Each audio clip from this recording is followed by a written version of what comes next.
Welcome into Kitchen Talk Pickleball Edition. I'm your host, Caitlin Miller, and this week we have such a fun guest. We have Evan Slaughter, also known as Fit to Serve on social media. Evan, you've obviously created such a big name for yourself on social media, and now you're also making waves in the pickleball world. We're friends from Nashville. It's so good to see you again. I'm so glad you're on. Yeah, you too. I was sad to hear that you were moving to New York because we were just kicking off our friendship, but I I'm happy know. for you. Looks like you're having fun up there. So, Yeah, well, I feel like and Evan obviously is one of the most funny people you'll ever meet. He's known for his comedy on his reels, as many of us have seen.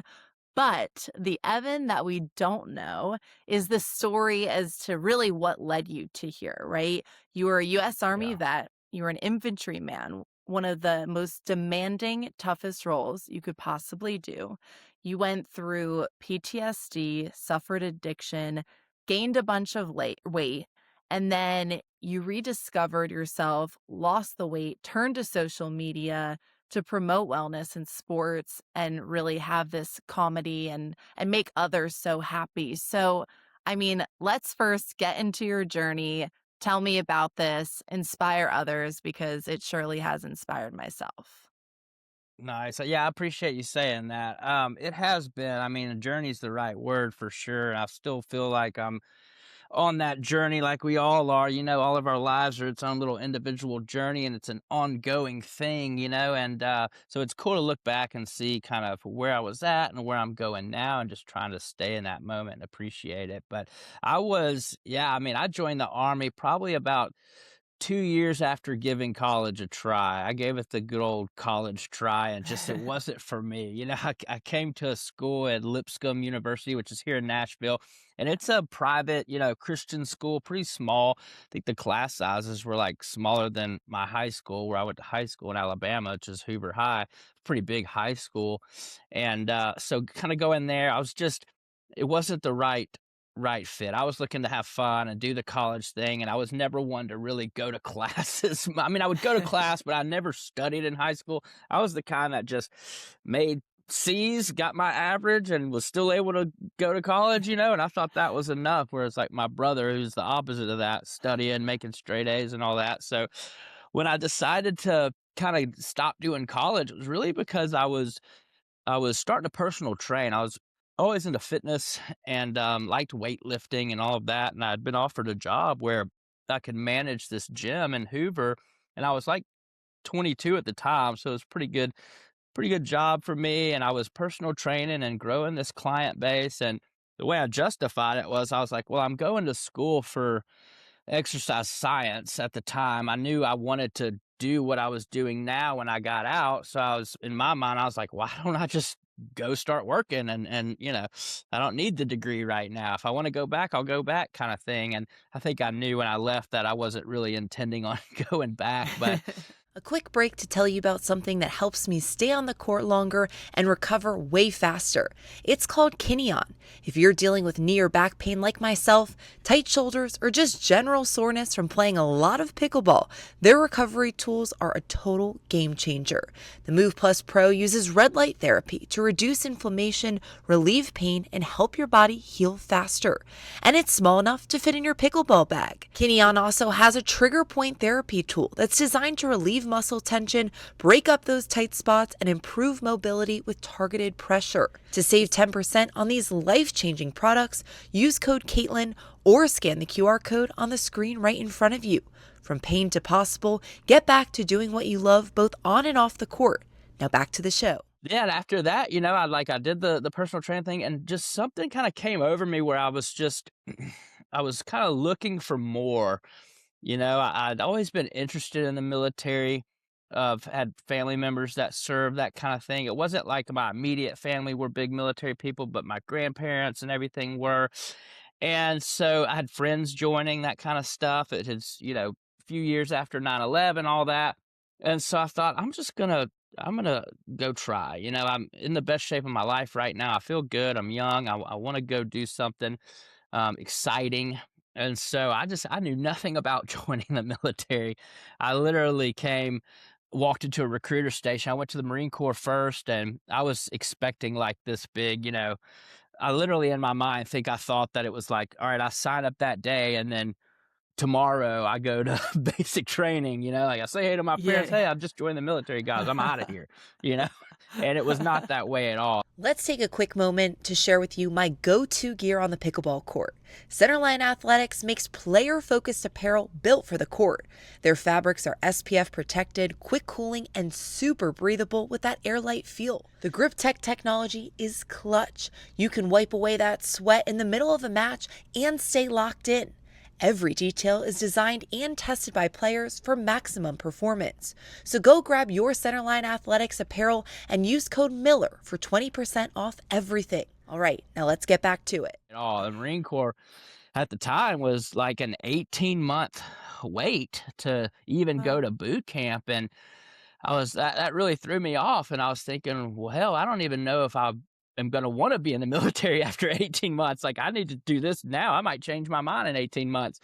So I went to the Army recruiter next and walked right in and kinda the same thing, but it was more of a 3-month wait, I knew I wanted to do something combat related, I knew that going into it, I wasn't gonna be the type of military person that nothing against them, but that just doesn't do something military related. In my mind, it was Yeah. like joining the military to go fight in war. That's what I wanted to do.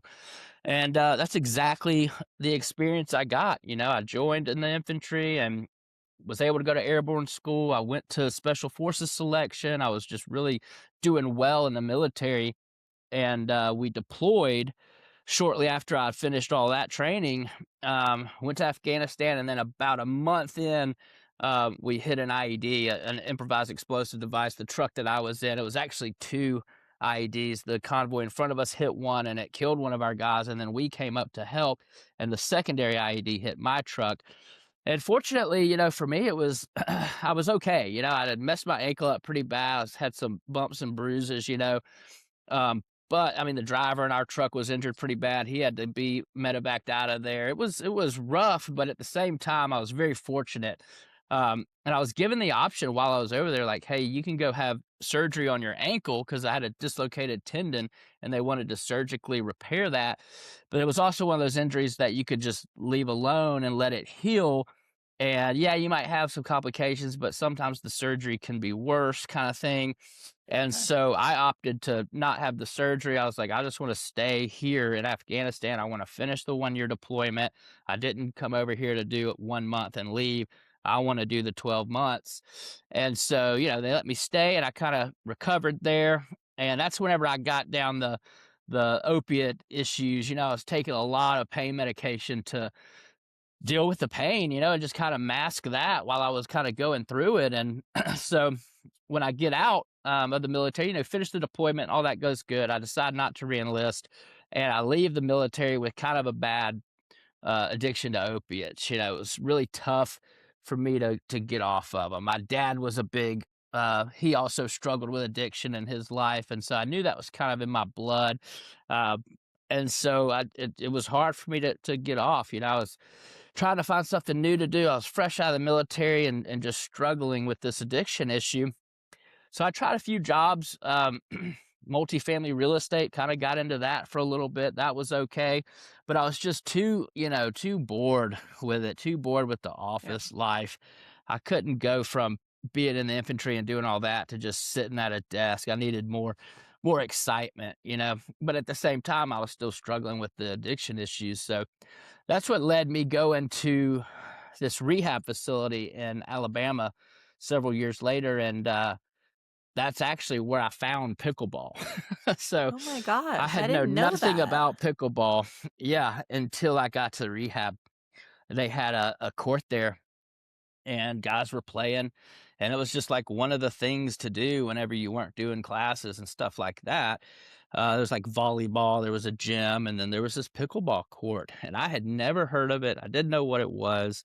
Um, I saw them using, a paddle, a racket, and hitting a ball, and I was familiar with sports like that from racquetball. My dad was a big racquetball guy, and I played baseball and stuff, so I've got good eye-hand coordination, and then sure enough, as soon as I tried it, it was one of those things like most of us where now I'm addicted to playing pickleball, you know?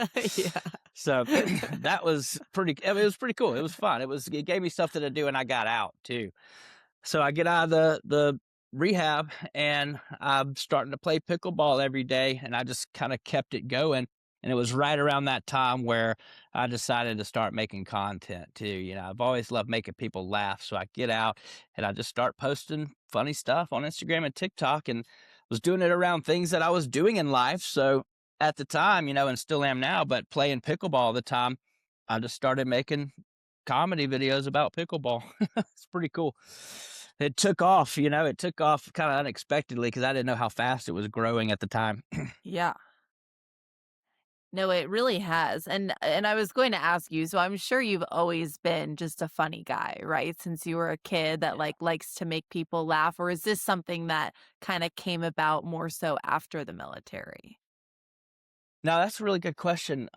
For me, it was just something that's always been in my life. I've always been the funny guy, kinda the class clown, always could Yeah. make people laugh. I was really good at, uh, socializing with pretty much whoever. I could fit into any social group. It was almost like a challenge for me. It's like to try to get along with every different type of individual. Because I enjoy people. I enjoy building relationships and that kind of stuff. And the way that I would do that is by making people laugh. It was a good way for me to get to know someone was just through humor. So it was something I've always felt I could do and was pretty good at doing. It came naturally to me.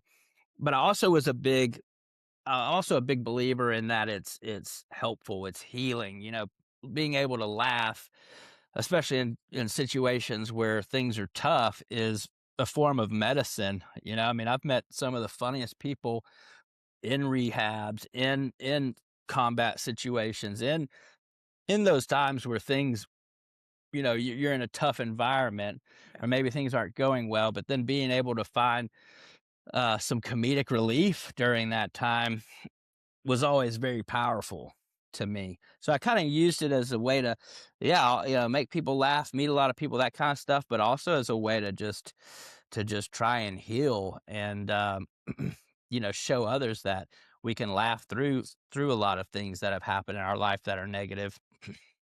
Yeah, no, I love that. And I think it's so great too that you are really focusing on things of like wellness and pickleball and sports and just all like active things that obviously are making us laugh, but it's things that are positive for people to do and really get involved with. And, pickleball is such a new sport compared to other sports. Yeah. And so I feel like you've easily and quickly made a name for yourself in the pickleball world, working with big brands like Volair. I saw your videos with Anna Bright. You've been to the PPA. I mean, you're all over the Yeah. place. You and I did such a fun video on Broadway. I wish I was still there to do these with you, but Evan and I went to Broadway with photos of Anna Lee Waters and Ben Johns, asked them if they knew who they were, what salary they made, who made more than who. I mean, that's so much fun. And you're obviously just so creative to come up with these things. Yeah, I mean, that was a lot of fun, and the thing about the pickleball, pickleball and fitness and stuff, it was like really I didn't even really intend. It wasn't like I was like, "All right, I'm gonna research a little bit about pickleball. I'm gonna find out more about pickleball, and I'm gonna find out how I can make it funny and do this." It was really just me just doing what I felt like doing, and since I was playing pickleball and then trying to get back in shape after gaining weight, that was one of the things that when I got out of rehab, I also gained weight because I didn't have the opiates anymore. I didn't have any of that, and so I found comfort in eating and food, and I learned how that can become its own little addiction for a lot of people. And I used to not really believe that, especially coming from a fitness background. I just thought that was accredited to laziness or maybe some poor genetics, but mostly just laziness. But then I've learned like how hard it is for those who struggle with something like that, how hard it is to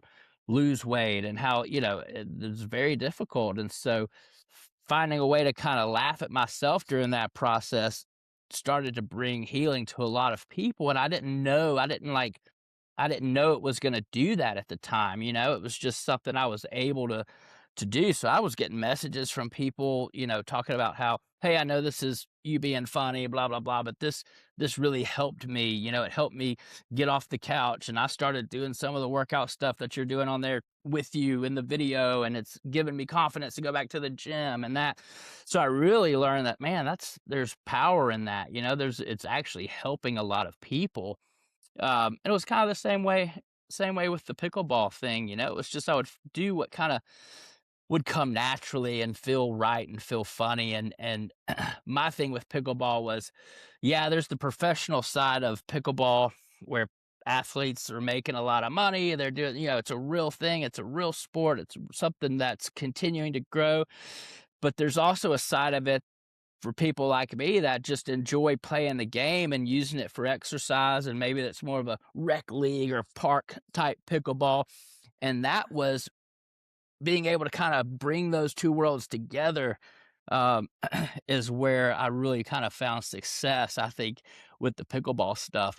And that's why I think the video you and I referring to on Broadway was so it was cool because thinking back, it was like, man, a lot of people didn't didn't know much about it. I think we even had a paddle and a ball and asked some people Right. if they knew what that even was, you know? And it was surprising how a lot of people just still don't know about it. I know it's crazy because when you're in the world, you feel like, oh, everyone knows about it. And even if they don't know the pros, they at least, play at their local park or facility. But yeah, Yeah. you and I were like running up to people with paddles and pickleballs on Broadway. And so many people were like, what is Yeah. this? Like, what? Yeah. So They it were also thrown off shows by how that. much, what'd you say? I said, "Yeah, they were thrown off by that for sure." Everyone's drinking beers and cocktails, and we're walking around Broadway with Yeah, pickleball paddles and and it was posters. freezing cold that day Right. too. I remember it was, like, freezing cold. I know, but it made for a great video and also was just, like, kind of enlightening too at the same time. Yeah, yeah, for sure, and I think it's almost still kind of a good thing, because it shows how much room there is for it to still grow. Yes. I saw they had Anna Lee on Pat McAfee show the other day, and I know Pat McAfee has actually played a decent amount of pickleball. They got the net set up in his studio, but for it to be kind of the first time even getting on something like that still blows my mind because there's a world out there that still has no idea what pickleball is. Totally. And is there obviously there's so many hilarious pickleball stigmas, terms. Is there a favorite video that you've done in pickleball that's kind of reenacted one of those or just with someone in pickleball that you think is one of your highlights? Yeah, that's also a good question. I think the stuff that's done the best for me content wise was always the progression type videos, like first time playing pickleball, 2 weeks after playing pickleball, 1 month after playing pickleball, and show this dramatic progression where it quickly jumps from I've just learned what the game is to now I've spent hundreds of dollars on paddles to now I'm fully decked out and playing every day. And I think a lot of people, in the comments especially, either didn't know what pickleball was, so they were kind of thrown off by that, but it still got a lot of engagement, or it was a lot of people that they felt the same way. That's how pickleball was for them. They picked up a paddle one day and then felt like 1 month later it's a big part of their life and they're playing all the time. So yeah, it's crazy because I look back thinking like how much stuff and content I've done in pickleball. And for someone, I mean, like yourself and others who make content around pickleball, it's like we're doing this, every day, every week. Like that's a lot of content to pump out. How do you find something different to do? How do you continue to make it unique or creative? And that's kind of the challenge, is is how do I continue to do this and still make it interesting and still give people something that they want to watch? And, just the opportunities that have presented themselves from doing the pickleball content has kind of helped that out. So getting invited to some of the PPA stuff, being able to Yeah. do stuff with some of the pros like Dylan Frazier or Julian Arnold, Anna Lee, all that's, or Anna Bright rather, all those different little moments and opportunities is what's kind of kept it interesting, I think. And those came from, from the companies that support pickleball, from the companies that have products that are in the pickleball space, like Slam It, with Slam It Hydration. They were the ones that got, Anna Bright together and got me together, and the people that own it, Josh and Maddie, they're great, and very creative and want to have fun with it. So Yeah. kudos to them and to other companies like that that are willing to do something different, willing to hire a guy like me and put me in a skirt with someone like Anna Bright, I you know know? it's I mean, that's a I s creative mindset right there, especially when you're trying to market I thought something and that make was money. your idea, because that's Surprisingly, I had no, yeah, that's what people think is surprisingly, that was one of the times where I was invited out to do that, to be part of it, and I didn't have to do a thing other than go Wow. and act. And, that's what they wanted me for. So they had the scripts already out there, they had the production team out there, and a lot of people don't know this, but the Anna Bright skit where it shows me, like, where basically I'm rejecting her. She's trying to get me to be her partner. It was a funny one where she's acting like she wants me to be her partner. She's all into me, and I've got we're using Josh's wife Maddie as kind of the caveat to that. The pickleball girlfriend, and I'm kind of turning down Anna. Um, and there's a moment I think where I lean her over like we're about to kiss. She wrote that, so Anna Bright actually came up with some of that content, some of those skits, which was I thought was just really funny because people only see that don't really know that just watch her do pickleball and they see this like serious, like dominating champion out there winning all the time. She's got a whole different look on the court. She's very in tune. She's very aggressive. She's very, um, she's competitive. But then when you meet her and you actually go do something like that, she's hilarious. She's a lot of fun, and Oh, she yeah, likes to she's a do great fun personality. things like that. So Yeah, no, that video turned out amazing. I loved it. I was very entertained. yeah, Um, they did a real good job at that they for sure. really did. And I think what people should also hear, which is amazing and props to you, is, obviously you've worked a lot of jobs. You're making the most money that you have from content creation. I think that's something Yeah. people need to hear loud and clear. Like, there are big opportunities in this sport. There's a lot of opportunity with content creation. So I'm sure, it's probably so rewarding for you, because it's like you're helping people feel good, you're making people laugh, and then you're also able to make a great income for yourself. Yeah, yeah, I think that is Yeah. important to mention because, content creation is still pretty new, as a job, as a career path. It's people have been doing it for a while, but it's really just still becoming something that's looked at as more of a career.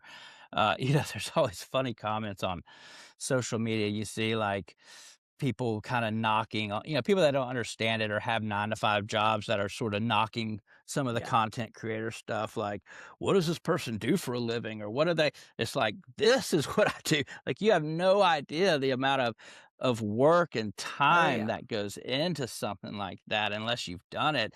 And it is I couldn't have another job and do what I'm doing now. I mean, this consumes my time, but it's also something cool because if that's something you're passionate about doing or you want to do that and you really are trying to do it for the right reasons, don't worry about the money side of it. Just do what comes natural to you. Do what feels right. Do what's authentic for you. Don't try to make it something. When I started making content, I had no intention. I never thought it was going to be something that I was going to do as a career.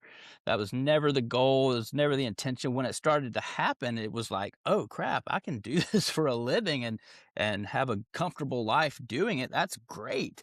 So it's like when you do something you're passionate about doing and you're able to do that for work too, for me, that's the goal. I've had so many jobs where it's just like you're doing it because you have to have a job and you have to make money, but you're Yeah. miserable. So if you can do something that you're passionate about and that you actually know about and that you're, authentic with, let that turn into, your career. Let that, you'll find some kind of way to make money at it if you're truly passionate about it. So Totally. that should be encouraging. I've sat on a Yeah. panel too for something where there were other content creators. I think one of them was kind of mentioning that they, was given, it was like a Q&A, and someone had asked a question kind of about making money as a content creator, and this person's experience was different from mine. They weren't having, I think they had even said, it's not like you're ever going to make six figures doing this, is what they told to the person, and I was thinking, well, I actually took the mic after that and I said, I mean, that might be true for some people. I was like, for me, it's, I do well with it. It is the job that I've had where I've made the most money I've ever made at it. And I want people to hear that, because it's like, if it's something you're really passionate about, don't do it because you want to make a bunch of money. Do it because you actually want to make content, and just know that there is a way to make money doing it. Yes. And people relate to authentic people, and that comes through on social media as well. So For and sure. you have to find something you're so passionate about and niche, and do it because you love Yeah. it. I totally agree. And one question I had for you, because it blows my mind. I didn't realize that you found pickleball during rehab. So obviously lowest of lows mentally, probably physically, everything you could imagine. Obviously, this sport has changed your life personally, physically, financially, everything. And I know that's the impact you want to have on people who are watching your Hmm. content. So for someone listening, for someone who follows you and wants to learn from you, I guess what are some of the biggest messages and takeaways you've learned from this experience and how this sport has really helped you get to where you are today? I think that you kind of hit the nail on the head with the authenticity part of it, because so many people associate a lot of fakeness with social media. And that's true. Yeah. There is a lot of that out there. There is a lot of people that are presenting themselves one way, and in reality, they're living in a van down by the river, and they're not, but their content is from this big apartment, somewhere, doing all this stuff, or they've got all these filters they use, or this or that. So a lot of people just assume a lot of social media and everything is fake, and that's out there, but that's anywhere in life. The key is to be authentic and be real and to be honest. I mean, I used making content for me as a way to really express that, really get, real with people. I take my shirt off in a lot of videos. I'm not in great shape because I don't care what other people think. I'm being me, I'm living my life. And people will see that and notice that, and you can tell when that is happening, when someone's truly being authentic. So Right. for me, that's kind of been the key, is to always make sure that I am keeping it that way, that I'm continuing to be honest. I'm not talking about things that aren't true in my life at the time, or whatever. I'm not getting out of my range of what I know and what I have experience with, and trying to force something else to happen so that I appear this way. I'm not, I'm just trying to be me, and people are either going to be turned on by that or they're not, you know? Yeah. So it's kind of held me accountable in a sense, um, because people can see right through something that's not real, something that's fake, and for those that are putting out something like that, it's not going to have the success that you're hoping for or looking for, because people will see through it. So it's really been a way to be held accountable. So I think just remaining authentic and honest and real, and whatever it is that you're doing and whatever level you're comfortable with, is kind of the key. Yeah. No, I love that. That's such great advice and a great lesson that you've learned. And Evan, it's been so fun having you on, like hearing the more serious side and hearing your story, like and just seeing it shine through on your social media. Like always such a joy to watch with all your reels. If you haven't seen Evan Slaughter on social media, it's Fit to Serve. Go check him out. He's awesome and just continuing to succeed in the pickleball world, the wellness world, and everything else you're doing, Evan. It was such a pleasure to have you. Yes, thank you, Caitlin. I appreciate you having me on. Awesome. Well, thank you for joining us, and we'll stay tuned to see who joins us in the kitchen next time.